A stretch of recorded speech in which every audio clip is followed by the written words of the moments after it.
Hello mga kababayan, kumusta kayo dyan? Sana okay lang kayo. Sa video na to, titignan natin kung ano yung mga vacant position dun sa company namin para at least papano makatulong ako sa inyo. Kasi alam ko ang hirap ng walang trabaho o mawala ng trabaho o naghahanap ng trabaho.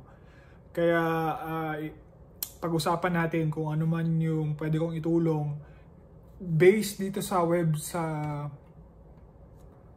link na pupuntahan ko dun sa company namin. Didiscuss ko yung mga open positions at sana kung gusto nyo mag-apply, mag-comment lang kayo dyan sa YouTube channel ko para at least paano mag-usap tayo kung paano ko kayo or paano ko i-forward yung resume nyo dun sa HR, kasi medyo kilala ko yung HR coordinator kumbaga, kasi siya yung tumawag sa akin, nagpapirma sa akin at nag-orient. So kahit paano kilala niya ako at kilala ko din siya.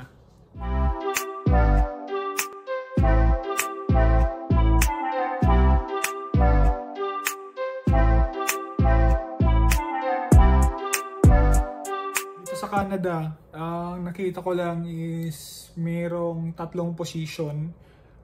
Dalawa sa Montreal, Quebec. Kung taga Quebec ka or malapit ka sa Quebec, ito, may 2 posisyon para sa'yo. Yung unang posisyon is Customer Service Representative or CSR na tinatawag. Ang maganda dito sa posisyon na to, tinitignan ko yung requirements. Ang requirement lang is self-starter that takes initiative professionally to grow and develop your own, active and attentive learner with strong verbal and written abilities, able to adapt to change, new innovation and technology upgrades. Tapos fully bilingual, preferred but not mandatory. Ibig sabihin, mas papaboran yung mga bilingual. Ibig sabihin, marunong kang mag-French and English. So, yun lang naman yung requirements. Wala naman ng ibang requirement, kumbaga, dito sa CSR or Customer Service Representative sa Montreal, Quebec. Yung pangalawang posisyon, sa Quebec pa rin. Ano naman siya? Ang tawag dito?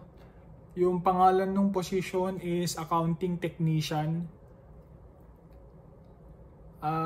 Actually, kausap ko talaga yung accounting department doon sa Montreal. So, syempre, chinika ko din. Nakita ko yung opening, kumbaga. So, naghahanap nga sila ng accounting technician. Kasi nga, kailangan na nila ng tulong. Kasi, syempre, business is growing, kumbaga. So, kailangan nila. Yung mga requirement is, at least may bachelor's degree in accounting ka, finance, or related field.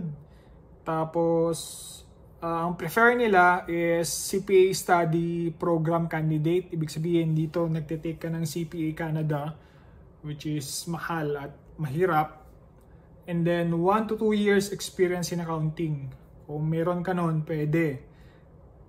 Proficient in QuickBooks and NetSuite software, asset yun. And then, ability to work in a fast-paced environment.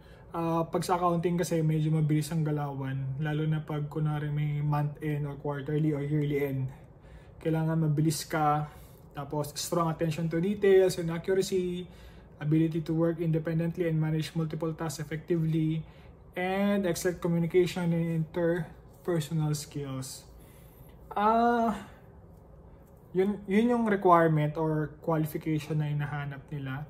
Hindi ko na di-discuss yung mga responsibility kasi medyo mahaba. Pero kung meron ka nito or tingin mong kaya mong gawin to or qualified ka, yan, mag-comment ka dyan para kahit papaano matulungan kita. Pangatlong position dito sa Canada, hindi sa dito sa Oakville or sa GTA, kung taga GTA ka, merong position na senior DevOps engineer or sa IT to, kumbaga. Hindi ko alam kung tinanggal yung isa or kailangan pa nila ng isa.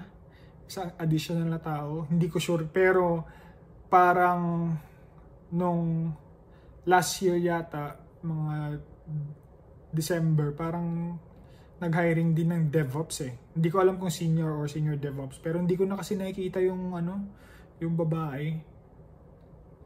Ito medyo matindi naman ang requirements. Kailangan may bachelor's degree in computer science ka, information technology, business admin or related field.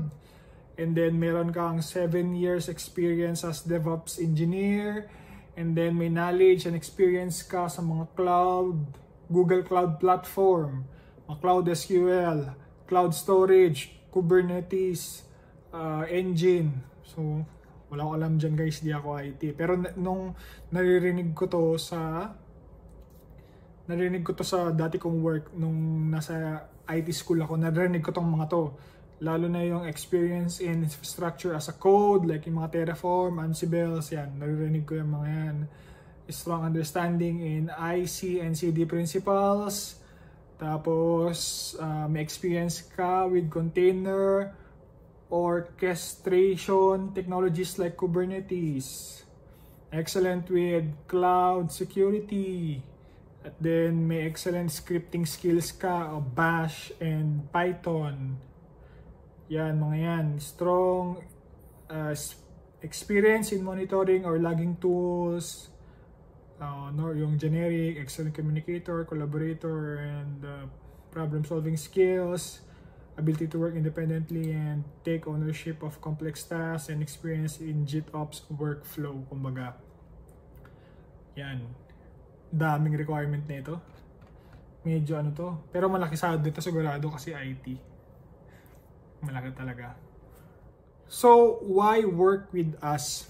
Kumbaga, babasahin ko lang yung nandito. Competitive salary and yearly or performance revision, may mga paid personal sick leave, vacation time, which is meron din naman ako, health, dental, life insurance, accessibility, which is totoong meron, work-life balance, family-centered values, meron talaga. So, masaya dito sa company, and then stable hours, wala kaming night shift. So, ang shift namin is 9 to 5. Pero, yun nga, katulad sa akin, 9 to 5:30, 9 to 9:30 to 6, ganun. Kasi, kung kailangan ako, kasi sa operations ako, kung kailangan ako nung director or boss, heavily available ako. Pero ang latest ko na dapat nag-online, 5:36, ganyan. Casual dress, di naman strict to sa dress na yan. Yung iba nga nakamaong, polo shirt, t-shirt, snack and beverages. Ang alam ko sa Montreal, may mga snacks sila. May mga snacks sila. Pero dito sa Oakville, parang volunteered, kumbaga, volunteered yung snacks and stuff. Pero may mga coffee, basta may sarili kaming kitchen, kumbaga. And then RRSP matching. Hindi ko alam kung pwede ako magbigay ng number, pero yun, may RRSP matching, which is naka-RRSP matching din ako. Or dalawa kami ni Leslie, kumbaga, para sulit. Kasi tax deduct yun, kumbaga. Tapos, syempre, kaya ako nire-refer tong mga trabahong to. Syempre, meron akong employee referral program. So, meron kasing bayad yun. Kumbaga. Hindi naman $20, ganun, medyo malaki din. Kaya, syempre, nire-refer ko kayo at sana makatulong din, kumbaga, di ba? Makuha ko, sana makuha kayo. Pero syempre, kung may resume kayo, pwede kong i-forward. Pero yun nga, perag interview na, hindi ko na kayo matutulungan doon. Kanya-kanyang diskarte na yun kung paano.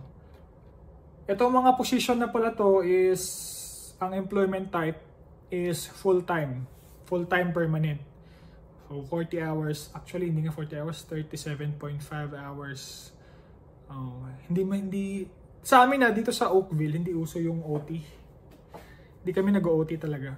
Kaya kung nasanay ka sa mga OT, wala. Walang OT sa amin. So yun lang yung tatlong position. Try ko i-post yung mga requirement during dun sa video or habang binabasa ko para mas makita nyo, post yun na lang kumbaga kung ano yung mga requirements. And sana mag-apply kayo at mag-message kayo dyan sa YouTube ko para kahit papaano matulungan ko kayo at sana makuha ko tong employee referral program. Siyempre, di ba? So yun lang. Peace.